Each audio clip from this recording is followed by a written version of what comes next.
I'm Harrison Graham. Time for a Bears Now mailbag. Bring back piss missiles kicks us off.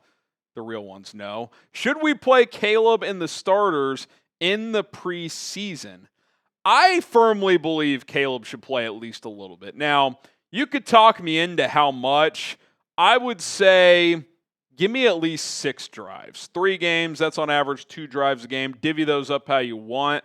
If you want to use one of the games as like a dress rehearsal, that's not really a thing anymore. But if you're going to play them 4 drives one game, 1 in the other 2, or 1 or 2 in the other 2, that's cool. I'm going to play them a half in one game, a quarter in another. Maybe you sit them the last game if you feel comfortable. I suppose that would be fine. But just because you're doing these joint practices, I still think, just from a operation standpoint, and Ben Johnson even said it at after FanFest that the operation was not as clean as it had been, and FanFest is at Soldier Field, so clearly, I don't know, it seemed like the stadium environment threw things off for the offense. And if that's the case, well, the only way to get better is you got to rep it, and you got to rep it in these preseason games. So Ben did say early in camp he's going to put a lot of weight into the joint practices.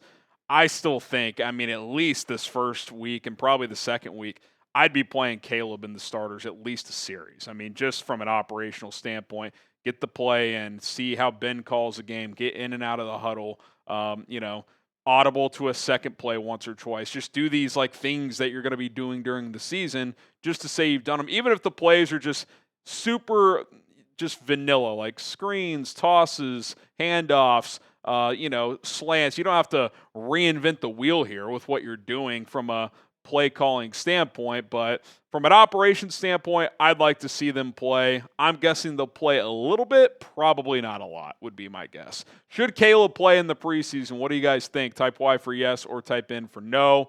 I'm in the yes category. He's learning a new offense. I think he needs reps. That is what I would say.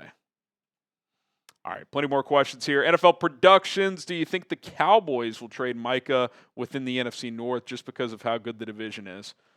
Look, I think if they trade him, they would prefer the AFC in general, but B, it would be anywhere out of the NFC East, best offer is probably what you're looking at. Now, if they got multiple offers and it's close, could they take a slightly less offer to send him to the AFC? Yeah, if the Patriots offer 2 ones and a player and the Bears offer a 1, a 2 and a player, or 2 ones and a player, and it's very similar, they'll probably take the Patriots offer type thing. So my guess is in the end he won't get traded because Dallas is not in the business of punting on this year. But I don't think trading him to the North, if they were to trade him, is off limits. If some team in the North blows them away, why wouldn't they? The only team they wouldn't trade him to is Philly, Washington, or the Giants. They're not trading him within the division. Adam Morrow, it feels like Ozzy Trapilo has the edge right now, and as a rookie, that would be good for us. Do you agree?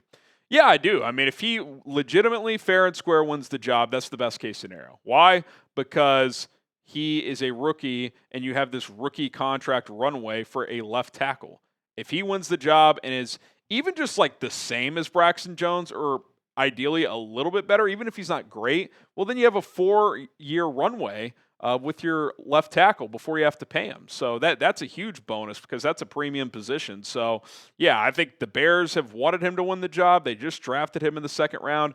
And just for a contract roster management standpoint, it is the most ideal. Now, you don't start him if he's not the best guy. If Braxton Jones or Kron Amagaji were to beat him out, that's who you put out there. But it seems like Trapilo's in the lead as we're filming this. Maybe if you're watching later in the week, we've actually been told that he's the starter. He's certainly been getting the most reps at the ones at this point in time.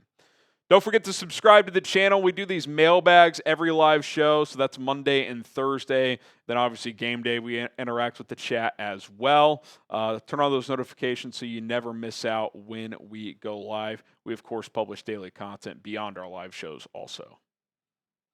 Okay, John Orticelli, Cullen, and Harrison. I really feel this JP Richardson is going to make the 53-man roster, and that's bad news for Tyler Scott. Your thoughts? Well, my initial thoughts is I don't think I've heard Tyler Scott's name once at camp. I'm serious. I have not seen a single reporter. I haven't seen a single clip from anyone from the Bears social team. Nothing. I think Tyler Scott is not only behind a guy like JP Richardson, I think he's behind Devin Duvernay. I think he's behind Miles Boykin as well. So he's probably right now more like wide receiver 7 or 8. So he's got an uphill battle. I think those top 4 are all locks. DJ Moore, Badunze, Luther Bird, and Olamide Zaccheaus. And then it comes down to how many do they keep? Let's say they keep 6. If they had to trim down to 6 today, my guess is it would be Devin Duvernay, because he's probably going to be your punt returner, and then Miles Boykin with JP Richardson, the first guy out. But I do think Richardson has a chance to supplant a guy like Duvernay if he can prove he can be an effective punt returner, which he was in college. So the preseason, that really matters for a guy like JP Richardson to prove his worth on this football team. Skeptor, I love that DJ is getting more backfield touches, but should that be a cause of concern about Swift? I don't think so.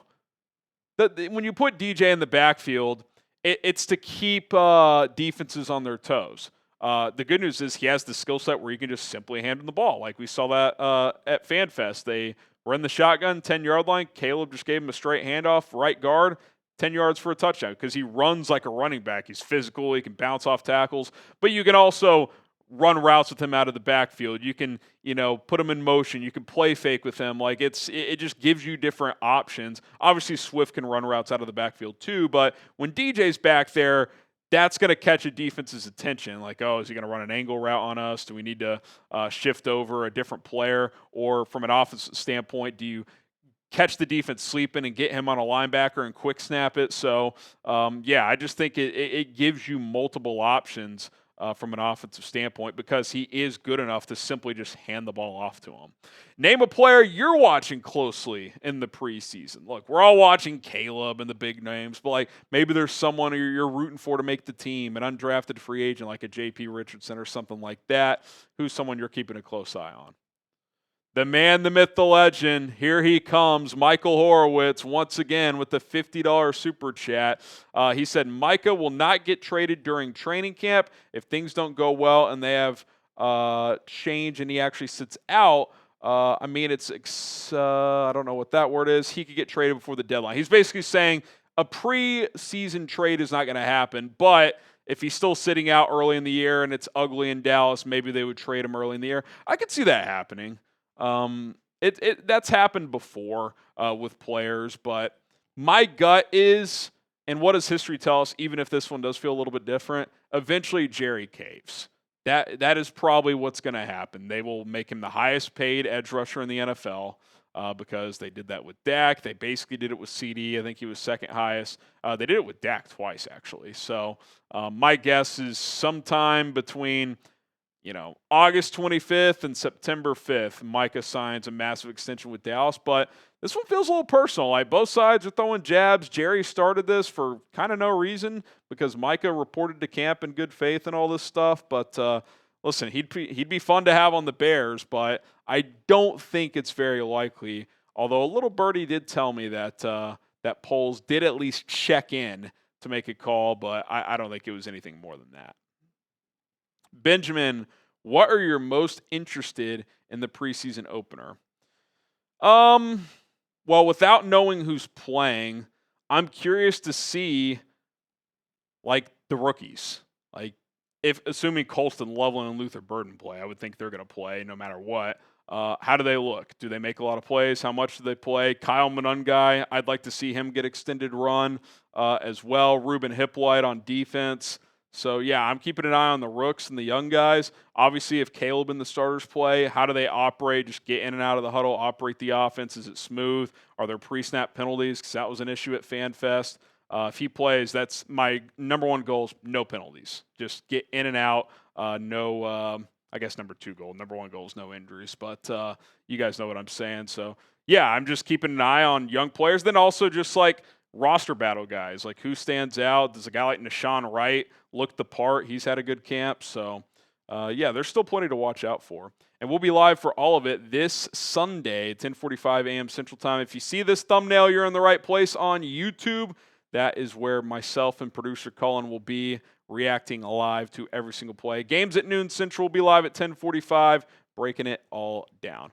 Benjamin, you think Johnson wants to use DJ more like the Niners tried to use Deebo? Well, they didn't try. They had a lot of success with Deebo. Yeah, you're going to see some of that. He's going to line up in the backfield some. They're going to manufacture touches for him. I think he's got more route running juice than Deebo as a receiver, although he's not a great route runner. I do think he's better than Deebo at that.